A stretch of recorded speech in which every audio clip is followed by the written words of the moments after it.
मैं हूं पवन शर्मा, आप हमारे साथ देख रहे हैं नेशनल आवाज़। हमारे साथ बातचीत करने के लिए समाजवादी पार्टी के कद्दावर नेता हैं, पिछड़ा वर्ग का बड़े पैमाने पर प्रतिनिधित्व करते हैं और इस समय पिछड़े वर्ग पर एक तरह से संकट गहराया हुआ है कि पिछड़े वर्ग के आरक्षण को चुनाव में से ख़त्म किया जा रहा है। ऐसा है, क्या राजनीतिक मंशा है, सरकार की क्या मंशा है, इस पर हम बातचीत करेंगे। सर, आपका हार्दिक स्वागत है। धन्यवाद। सबसे पहले आपको नववर्ष की हार्दिक शुभकामनाएं। आपको भी नए वर्ष की और बधाई। पिछला वर्ष जो 2022 रहा, पिछड़े वर्ग के लिए एक तरह से संकट विकास का पैदा कर दिया है, क्योंकि माननीय सुप्रीम हाई कोर्ट ने कहा है कि जो चुनाव होगा पिछड़े वर्ग के आरक्षण को ताक पर रख करके होगा। आप इसके पीछे राजनीतिक मंशा और जो सत्तारूढ़ पार्टी है उसको किस नज़रिए से देखते हैं?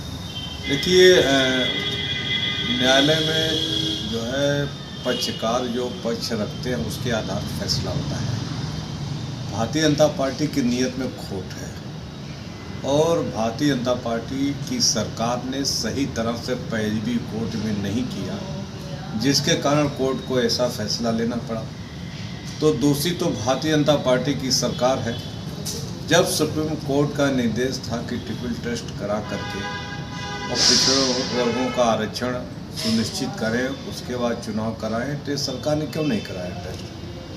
बिना टेस्ट कराए ही इन्होंने आरक्षण की सूची क्यों जारी कर दी? कहीं न कहीं इनको लगता था कि ये सूची जो हमने जारी की आरक्षण की, इसकी चुनौती दी जाएगी और कोर्ट का फैसला मध्य प्रदेश की तरह फिर आ जाएगा कि बिना आरक्षण के चुनाव कराया जाए।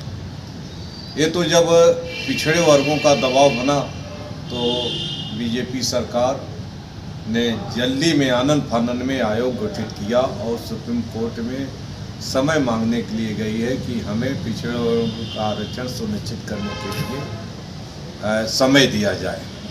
हम ये पूछना चाहते हैं कि पंचायतों में आरक्षण लागू करने का काम माननीय नेताजी ने किया था।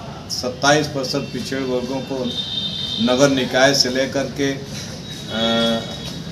जिला पंचायतों में आरक्षण लागू करके जिला पंचायत के चेयरमैन, ब्लॉक प्रमुख, जिला पंचायत सदस्य, ग्राम प्रधान और तमाम पदों पर पिछड़े वर्ग के जातियों को, विशेष करके पिछड़ी जातियों को उन्होंने पदों पर बैठाने का काम किया था। 27% का आरक्षण लागू करके सरकारी नौकरियों में पिछड़े वर्गों को बड़े पैमाने पर भर्ती करने का काम किया था। शिक्षा में आरक्षण लागू करके पिछड़े वर्गों को शिक्षा में, विश्वविद्यालयों में डॉक्टरी और इंजीनियरिंग की पढ़ाई में उनको विशेष मौका देने का काम किया था।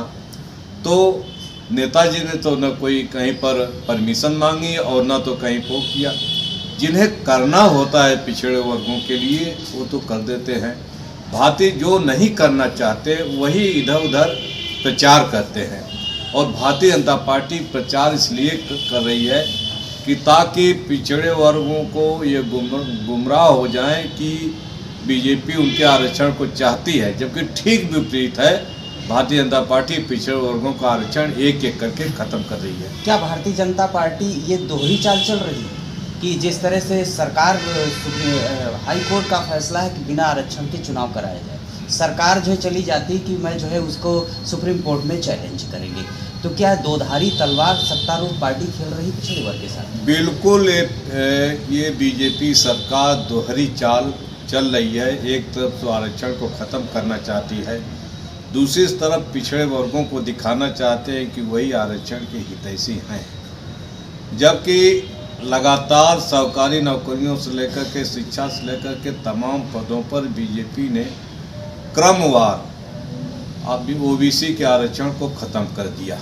अब पंचायतों में बची, पंचायतों में जब पिछड़े वर्गों का दबाव बना तब जो है ये आरक्षण उनके गले की फांस बन गई है। आप पिछड़ा वर्ग आयोग के अध्यक्ष रहे, पिछड़े वर्ग की समस्याओं से बहुत अच्छी तरह से अवगत हैं। इस समय समाजवादी पार्टी का क्या स्टैंड रहेगा? समाजवादी पार्टी का पुराना स्टैंड है जो नेताजी के समय में था कि पिछड़े वर्गों को 27% का संपूर्ण आरक्षण मिलना चाहिए। आरक्षण से किसी तरह की छेड़छाड़ बर्दाश्त नहीं है और आरक्षण लेने के लिए समाजवादी पार्टी सुप्रीम कोर्ट भी जाएगी और जनता के बीच में जाएगी और भारतीय जनता पार्टी की साजिश को बेनकाब करेगी। यानी आप जन समर्थन जुटा करके जनता को बताएंगे कि इसमें साजिश के पीछे निश्चित रूप से हर स्तर पर आरक्षण की लड़ाई समाजवादी पार्टी लड़ेगी। हमारे नेता श्री अखिलेश यादव जी ने स्पष्ट कर दिया है, हम जनता में भी जाएंगे, पिछड़े वर्गों को भी हम बताने का काम करेंगे कि जब सारा आरक्षण नेताजी ने दे दिया तो बीजेपी क्यों ख़त्म कर रही है इसको। बहुत बहुत धन्यवाद बातचीत करने के लिए। आपको पुनः नव वर्ष की हार्दिक शुभकामनाएं।